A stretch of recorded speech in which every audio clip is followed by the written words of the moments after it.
Minister with responsibility for national insurance, Shane Gibson, says the public may be shocked by the findings of the NIB audit, though he stopped short of revealing any of its contents pending a cabinet review. Minister Gibson spoke with reporters outside of cabinet today on the government's next course of action since taking possession of the report. Noel Ferguson has a story. Having had an opportunity to dig into that national insurance report from auditors that minister responsible for the National Insurance Board, Shane Gibson, received on Sunday, the big question now, he says, is how does the government address the results? According to the minister, the government may propose amending the policy and procedures at the National Insurance Board, among other things. We need some clear guidelines as to the levels of authority. We need to make it clear as to who would have individual authority versus the board having authority.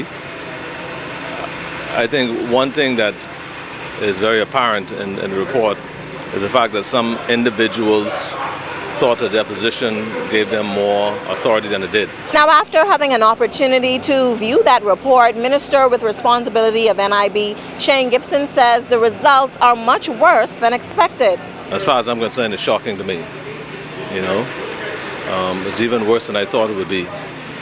And so hopefully after we had a chance to have it properly scrutinized and I receive advice from my colleagues and the AG, hopefully in short order we could be making some decisions as to the way forward. But will any charges be brought against anyone involved? Gibson says he could not say at this time. I would simply say that we'll be referring to the AG office, and the AG Attorney General, who is a lawyer for the government ministry, will then decide as to exactly what, if anything, should be done. So it's really difficult for me to say because I'm not a lawyer. It has been reported that the Public Accounts Committee may also want to probe into that audit report, but Gibson says if they do or don't, the information will be free for all. Not only would they be able to probe it, the entire public will be able to, because we're going to make this information eventually available to the entire public. And so if they have authority where they can use the Public Accounts Committee to, in the way they use it for government accounts, then I offer no objection to that. Noel Ferguson, ZNS Network News.